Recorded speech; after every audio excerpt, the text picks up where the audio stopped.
बांग्लादेश की एक चीज ने मुझे बहुत ज्यादा इंप्रेस किया, उन्होंने ग्रीन टॉप विकेट बनाए। इसी के साथ साथ उन्होंने इस ग्रीन टॉप विकेट के ऊपर बैटिंग भी करके दिखाई, बॉलिंग भी करके दिखाई।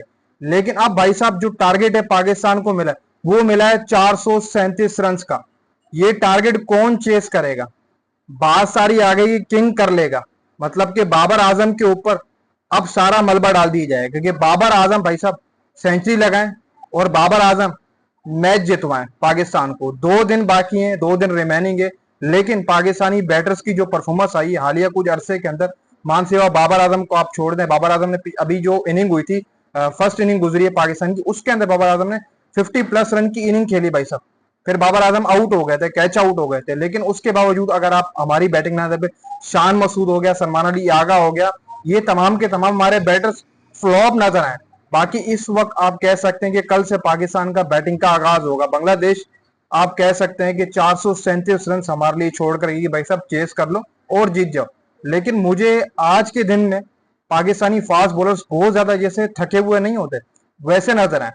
बांग्लादेश ने, मैं अगेन बोलूंगा, ग्रीन टॉप विकेट बनाई है, लेकिन उन्होंने उस ग्रीन टॉप विकेट के ऊपर बैटिंग भी करके दिखाई है और बॉलिंग भी करके दिखाई है। अगर आप इस चीज के ऊपर ध्यान दें, उन्होंने ग्रीन टॉप विकेट में, हमने हालिया अरसे के अंदर अगर कोई अपनी एक टेस्ट सीरीज या फिर कोई टेस्ट मैचेस जीते भी हैं, तो वो किस बुनियाद के ऊपर जीते हैं आप लोगों को पता है? स्पिन ट्रैक बनाकर हमने हालिया अपने कुछ टेस्ट मैचेस जीते हैं, और एक दो सीरीज हमने जो अपने नाम किए, वो स्पिन ट्रैक बनाकर हमने नाम किया। हमारे उसमें किसी फास्ट बॉलर्स ने नहीं जितवाया था, ना ही हमारे किसी बैटर्स ने हमें वो टेस्ट सीरीज ने जितवाई थी। बल्कि लाहौर, रावलपिंडी के अंदर, मुल्तान के अंदर हमने स्पिन ट्रैक बनाया, स्पिन ट्रैक से हमने वो सीरीजें जीती और हमने कोई टेस्ट मैचेस भी जीते सिर्फ स्पिन ट्रैक से। लेकिन हमारी ना फास्ट बॉलिंग वहां पर नजर आई, ना ही हमारी बैटिंग नजर आई। पिछले कुछ अरसे के अंदर अगर हमने तमाम टेस्ट मैचेस देखें तो हमने स्पिन और स्पिनर्स के बलबूते के ऊपर जीते, स्पिन ट्रैक बनाकर। ना ही बैटर्स के बलबूते पर जीते, ना ही फास्ट बॉलर्स के बलबूते के ऊपर जीते। वहां से स्पिनर्स नोमान और साजिद, इन दोनों ने हमें भाई साहब टेस्ट मैचेस जितवाए और टेस्ट सीरीज भी जितवाई, ये आप याद रखिएगा। लेकिन अब आप कह सकते हैं कि सिचुएशन चेंज हो चुकी है। अगर आप वर्ल्ड टेस्ट चैंपियनशिप में कमबैक करना चाहते हैं, आप ये चाहते हैं कि हम वर्ल्ड टेस्ट चैंपियनशिप के, आप कह सकते हैं कि थोड़ा सा आगे चले जाएं, फाइनल में जाने वाली सूरत हाल तो पाकिस्तान की नजर नहीं आ रही, लेकिन फिर भी अगर आप चाहते हैं कि अच्छा कमबैक हो जाए हमारा, तो भाई साहब 2 दिन है, 2 दिन में पूरा जोर लगाओ, 437 रन चेस कर लो और बांग्लादेश को हरा लो। मैं अगेन यही बोलूंगा कि आपको जो आज विकेट नजर आई वो डिफरेंट विकेट थी, जो ग्रास थी वो कम हो गई थी आज, और आज सारा दिन जो गेम चला है इसके बदौलत कल जो विकेट होगी उसके ऊपर ग्रास आपको कम ही नजर आएगी। मतलब ये है कि बैटर्स को कहीं ना कहीं पर बहुत ज्यादा फायदा देने वाली ये 2 दिन अगले पाकिस्तान चेस कर सकता है, कोई मुश्किल बात नहीं है। लेकिन हम थोड़ी बहुत जो हार मानकर बैठे हैं वो इस बुनियाद के ऊपर हार मानकर बैठे हैं कि यार हमारे जो टॉप बैटर्स हैं वो पिछले कुछ अरसे के अंदर भाई साहब वो परफॉर्मेंस उन्होंने दी नहीं है।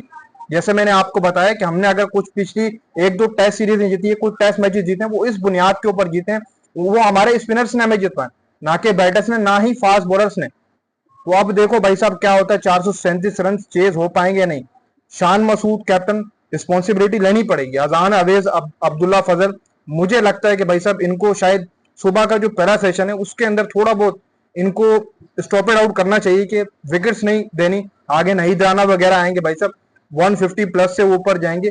2 सेशन शुरू के अजान अवेज, अब्दुल्ला फजल खेल जाते हैं तो आप मान के चलिए कि पाकिस्तान टेस्ट के अंदर इन है, आप मान के चलिए ये अगर 2 सेशन शुरू वाले सुबह वाले खेल जाते हैं दोनों खड़े होकर, फिर उसके बाद आप कह सकते हैं कि जो पूरा दिन बचेगा उसमें जो बांग्लादेश के बॉलर्स होंगे वो थोड़ा स्लो हो जाएंगे। ऐसे फायदा होगा, फिर आने वाले हमारे बैटर्स भी अच्छा खेल पेश करेंगे। लेकिन यहाँ पर एक लंबी पार्टनरशिप हमें चाहिए।